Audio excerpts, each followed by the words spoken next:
Hi, and welcome to this talk on hardness of approximation in P via short cycle removal. This is a joint work with Amir, Abboud, Karl, Bringmann, and Zamir.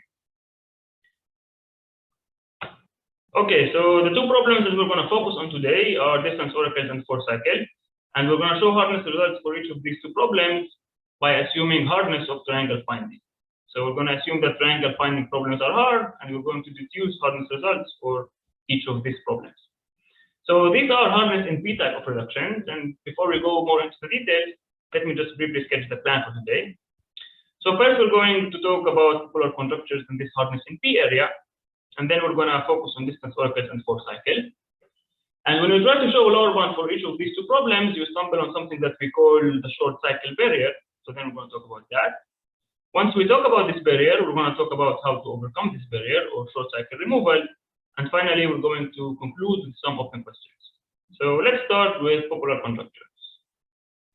So perhaps the most famous conjecture that is used in this hardness in P area is the strong exponential time hypothesis, which states that there is no truly sub-exponential time algorithm for that.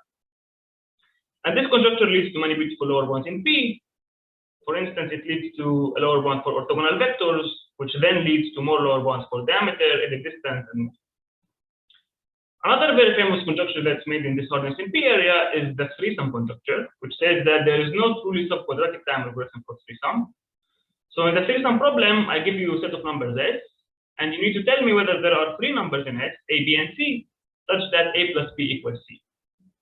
So this problem has many quadratic time algorithms, even algorithms that shape some log factors.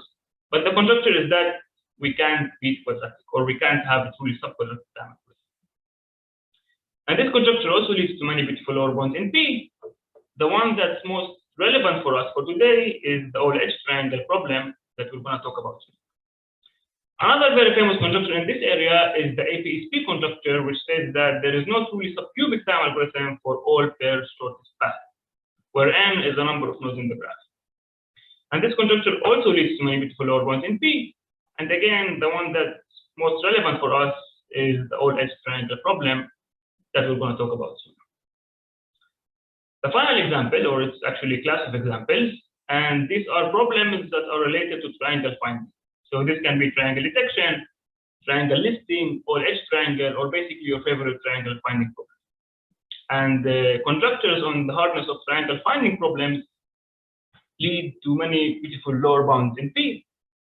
And the specific two conjectures that we're going to use today are the following ones. The first one is the regular triangle conjecture, which says that there is no subquadratic time algorithm for triangle detection in root and regular graphs.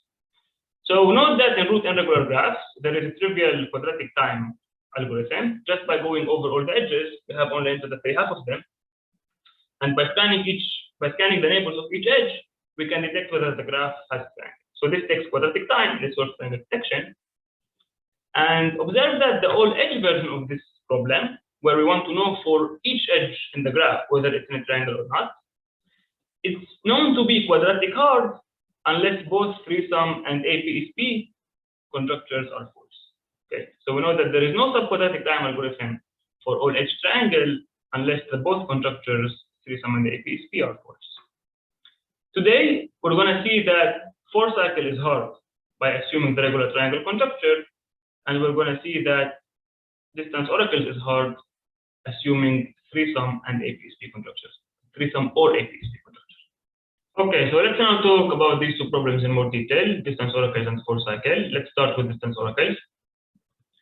So in the distance oracles problem, or approximate distance oracles, I give you a graph G, and you need to pre-process it in linear time, or whatever time that you can, such that then you need to be able to answer approximate distance queries in O of one time. So each of these queries is a pair of nodes AB, and you need to give an O of one approximation for the distance between A and B.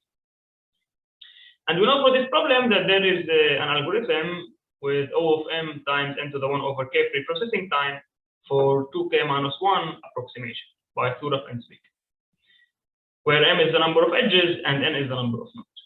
And we also know by Patrashko, and Thurov that this trade-off is tight for 3 minus 1 approximation, and they showed this result by using a conjecture on a problem related to set intersection which I'm not going to go into this talk. Okay. But their technique stops at 3 minus epsilon approximation, and it doesn't rule out the possibility of a near linear time algorithm for an arbitrarily large constant approximation. And in this work, we show that this is impossible. We show that for any constant k, a k approximation requires m times n to the omega of 1 over k time, unless the threesome and APSP conductors are false. And we get this by assuming either threesome or APSP, because we reduce all edge triangle, which is known to be threesome and APSP are, to distance orbitals. Okay. So we start with an instance for all edge triangle, which without loss of generality is a tripartite graph, because there are trivial reductions, which I'm not going to go into this talk. So an instance for any triangle finding problem can be assumed to be tripartite graph without loss of generality. So we reduce all edge triangle to distance oracles. So we show that if there is a linear time algorithm for distance oracles, then there is a subquadratic time algorithm for all edge triangle, which would refute both the threesome and APSP conductors. That's about distance oracles. Let's talk about 4-cycle. So the 4-cycle problem is a very basic one. We want to know if we can detect that the graph has a 4-cycle in linear time. And this problem has an m to the 4/3 upper bound by its peak, and it doesn't have any conditional lower bound. And in this work, we show the first conditional lower bound for 4-cycle detection. We show that there is no near linear time algorithm for 4-cycle unless the regular triangle conjecture is false. So we reduce regular triangle detection to 4-cycle. We show that if there is a near linear time algorithm for 4-cycle, then there is a subquadratic time algorithm for regular triangle detection, which would refute the regular triangle conjecture. Okay, so these are the two problems, and when you try to do these two reductions, you stumble on something that we call the short cycle barrier. So let's now talk about this barrier, and let's start with distance oracles. Okay, so we want to reduce distance oracles, or we want to reduce all edge triangles to distance oracles. So we have an instance to all edge triangle, a tripartite graph ABC. And perhaps the first idea that one might try to use is to just remove the edges between the PC parts. Okay, so we have graph G, we remove the PC edges, we get this graph G prime. And now we run the approximate distance oracles up. We run the approximate distance oracles algorithm on G prime. And for any pair BC that was an edge in G, if the distance in G prime is 2, then we know that the edge BC is in a triangle in G. And if the distance is at least 3, then we know that the edge BC is not in a triangle in G. So this gives us some hardness of approximation for 3 over 2 minus epsilon approximation. Can we get anything better than that? Well, observe that the graph G prime is bipartite. One part is A and the other part is B and C. So because it's bipartite, there can't really be any odd length path between B and C. So if the distance between BC and G prime is not 2, it must be at least 4. So we get the hardness of approximation for 2 minus epsilon approximation. Can we get anything better than that? Well, Patrashko, Roditi, and Surab, they show a conditional lower bound for 3 minus epsilon approximation by using a different technique and a different conjecture. But their technique stops at 3 minus epsilon, where here all you need to do to get the hardness of approximation for an arbitrarily large constant is to make the distance between BC in the null case arbitrarily large. But unfortunately, the distance between BC can be just 4, because there can be 4 length path between B and C. But in this case, when there is a short path between B and C, it implies that the edge BC was in a short cycle in G, in the original graph. And this is exactly the short cycle barrier. Because the graph G can have short cycles that are not triangle, this reduction doesn't give us any good hardness of approximation. So that's why we care about showing that triangle finding doesn't become easy in short cycle free graph or short cycles that are not triangle free graphs. Okay, so this is the short cycle barrier for this reduction from all edge triangle to distance oracles. Let's now talk about the short cycle barrier for 4-cycle. And now we want to reduce triangle detection to 4-cycle detection. And again, we have this tripartite graph.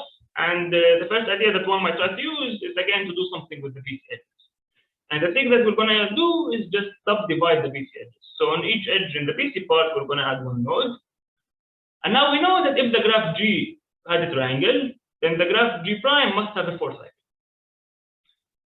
Unfortunately, the other direction doesn't work out, because if the graph G prime has a 4 cycle, it doesn't necessarily mean that G has a triangle, because this 4 cycle doesn't need to use one of these nodes that we added. This 4 cycle can be between AC, can be between AB, or it can use 2 nodes in A, 1 in B, and 1 in C. In which case, the existence of a 4 cycle in G prime doesn't necessarily imply the existence of triangle in G. Okay. And again, if the graph, so that's the short or 4 cycle barrier for this reduction. And again, if the graph G was guaranteed to be 4 cycle free, then this reduction would have worked as is, and we would have shown very easily hardness for 4 cycle detection. Okay. So this is the short cycle barrier. Let's now talk about how to remove it. And the main question when we want to remove it is, can we show that triangle finding problems don't become easy when the graph doesn't contain short cycles that are not triangles? So let's now talk about that, short cycle removal. So the theorem that we're going to focus on, okay, maybe before the theorem, let me say that in this talk, I'm going to focus only on removing 4 cycles. But all the ideas that we're going to talk about extend easily to removing most K cycles for any constant K. But for the simplicity of the description, I'm going to focus on 4. And the specific theorem that we're going to show, or we're going to show a proof sketch for, is that there is no nonlinear time algorithm for triangle detection in 4 cycles free graphs unless the regular triangle conjecture is false. So if this theorem, when we prove this theorem, it would completely remove the 4 cycle barrier when proving a lower bound for 4 cycle detection, and it would give us a lower bound for 4 cycle detection. It would give us that there is no nonlinear time algorithm for 4 cycle detection unless the regular triangle conjecture is false. And this is just because when we start from a graph G that is guaranteed to not have 4 cycles, then this subdivision of the BC part would give us that the graph G prime has a 4 cycle if and only if the original graph is a triangle. So let's now talk about this. Let's focus on this theorem, and before we give the proof sketch, let me just give you a diagram of how the reduction looks like. So we're going to start with graph G, that is an instance for the regular triangle detection problem. And we're going to apply 2 ideas that we're going to talk about soon, and we're going to fill out this diagram as we go. Such that after the second idea, we're going to split the graph G into many subgraphs S1 to ST with the following properties. First, there is a triangle in G if and only if there is a triangle in some SI. So in order to solve triangle detection in G, it suffices to solve triangle detection in all the SIs. The second property is that the total number of edges in all the SIs is subquadratic. And this is important because if you want to run nonlinear time algorithm for triangle detection in all the SIs, it would take for all the SIs together subquadratic time. The last property is that all the subgraphs SIs are 4 cycle free. So if we have this reduction in subquadratic time with these 3 properties, it would immediately prove this theorem. Why? Because if we had an algorithm for triangle detection in 4 cycle free graphs that runs in nonlinear time, we would use it in all the SIs. It would take in all the SIs subquadratic time, and all of them are guaranteed to be 4 cycle free. And we know by the first property that if we found a triangle in some SI, it necessarily implies that there is a triangle in G. Okay. So if we can show this reduction with these 3 properties in subquadratic time, it would prove this theorem. So this is what we show in the paper, but today I'm going to make life slightly easier. And instead of showing that all the SIs are 4 cycle free, I'm going to show that the number of 4 cycles in all the SIs is subquadratic. In the paper, once we show that the remaining number of 4 cycles is subquadratic, we actually show how to find them and remove them in subquadratic time. But if the number of remaining 4 cycles was not subquadratic, it's impossible to find them in subquadratic time. So that's why one of the main challenges is to actually reduce the number of 4 cycles to subquadratic. But before we talk about reducing the number of 4 cycles to subquadratic, let's just say what is the number of 4 cycles to begin with in a worst case instance. And because the graph is root n regular, you can show that the number of 4 cycles that it can have at most is n to the 2.5. And this is because each node u has root n neighbors, so it has n pairs of neighbors, and each pair of neighbors can intersect only root n times, just because the graph is root n regular. So this means that a node u can participate in n to the 3/2 4 cycles. So in total, we can have at most n to the 2.5 4 cycles in the graph. Okay, so this is the diagram. Now let's fill up these two boxes. What are the two ideas that we use? The first one follows from a very simple intuition, and it's random sampling. And the intuition is as follows. If we sample a subgraph where we sample each node with probability p, then a triangle survives with higher probability compared to a 4 cycle. This is because triangle survives with probability p cubed, and the 4 cycle survives with probability p to the 4. So this simple intuition hints that there might be some subsampling idea that would get rid of some of the 4 cycles. So let's just use it as is. Let's just sample a subgraph by sampling each node with probability p. So in this subgraph, a triangle survives with probability p cubed. So if we want the triangle to survive with constant probability, we need to sample 1 over p cubed such subgraphs. Okay, so these are S1 to S1 over p cubed, and you get the hint of what are these subgraphs now. These are just these subsampled subgraphs. So T is 1 over p cubed. This subsampling idea already gives us something. So it gives us the first property with constant probability. And what about the other two properties? So for the second one, you can show that for when we set p to be 1 over n to the half minus epsilon, we get that the total number of edges in all the subgraphs is to be subquadratic. Why is that? This is because in one subgraph we have n to the 3/2 times p squared edges, just because we have n to the 3/2 edges to begin with, and then edge survives in a subgraph with probability p squared. And we have 1 over p cubed such subgraph. So in total, this is n to the 3/2 over p. So for p 1 over n to the half minus epsilon, this is subquadratic number of edges. Okay, so we also get the second property. But observe that to get the second property, this is the best p that we can have. We can't really set p to be smaller than that, because then we would have gotten larger than subquadratic number of 4 cycles. So the first two properties were pretty easy. What about the third one? Unfortunately, the third one is where we fail. So the total number of 4 cycles in all the subgraphs is n to the 2 plus epsilon, and not subquadratic as we wanted. And this is because in one subgraph, the expected number of 4 cycles is n to the 2.5, which is the worst case number of 4 cycles to begin with in the graph G. And each of them survives in a subgraph with probability p to the 4. And we have n over p cubed such subgraphs. So for this value of p, which we need for the second property, we get that the total number of 4 cycles is n to the 2 plus epsilon, which is not what we wanted. We wanted subquadratic number of 4 cycles, but we got only n to the 2 plus epsilon. But we're not very far. We're not very far from what we want. And the reason that we got n to the 2 plus epsilon is because we used this pessimistic worst case bound on the number of 4 cycles to begin with. So the question is, can we show that there are hard instances for triangle detection that don't have the worst case number of 4 cycles? And a useful example to think about always is the random case. So a random root n regular graph has only n squared 4 cycles. Okay. So if the graph G was guaranteed to be a random graph, or was guaranteed to have only n squared 4 cycles, then this random sampling idea would have given us also the third property, because the total number of 4 cycles would have been not only subquadratic, but even n to the 3/2 plus epsilon. Unfortunately, we don't know how to show that the random graph is hard. So we need to work with worst case instance graphs. But we know it's good to know that at least random graphs work for this reduction. Okay.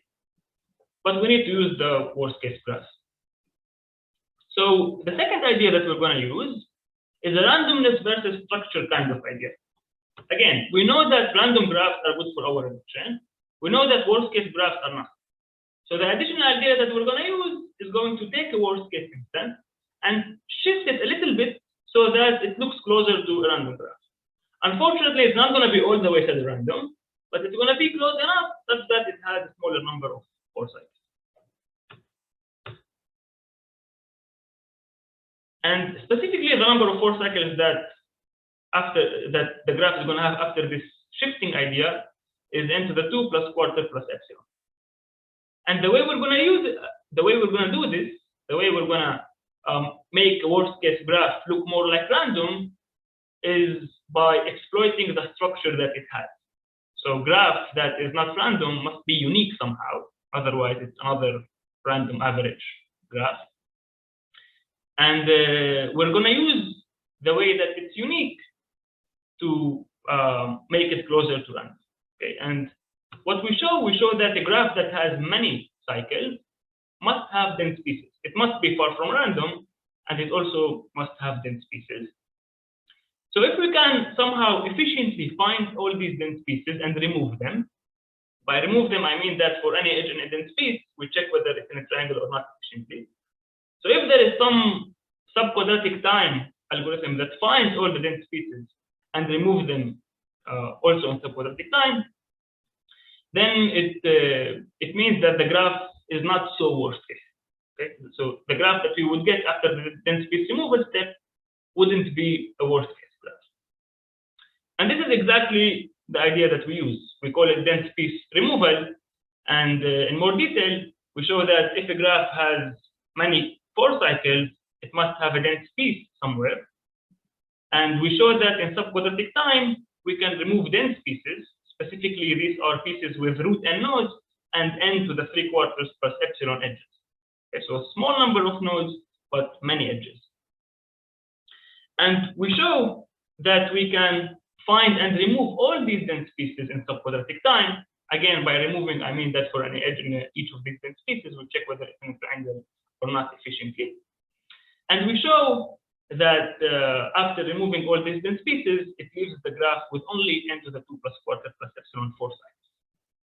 So after this subquadratic time step, which is the dense piece removal step, the new graph G prime has only n to the 2 plus quarter plus epsilon 4 cycles.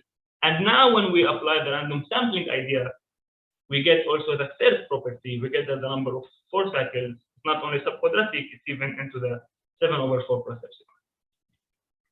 Okay, so these are the 2 main ideas that we have in the paper. The main takeaways that you should take from this talk is that short cycle removal is useful to get lower bounds for problems in P. And maybe these 2 ideas of dense piece removal and random sampling. Let me just conclude with some open questions. Okay, so the first open question is the most natural one, is can we have tight conditional lower bounds? So the lower bounds that we show are not tight. It would be nice to tighten the caps. The second question is, can we show tight connections between the conjectures? So for instance, can we show that a subquadratic time algorithm for 3-sum would imply a subcubic time algorithm for a piece P, or vice versa? We have some connections between these 2 conjectures, but they are not tight. It would be nice to have tight connections. The third question is whether we can use this short cycle removal technique to obtain more lower bounds for problems in P, maybe for more distance related problems. That's all I wanted to talk about today. Thank you very much for listening to this talk. Have a good conference.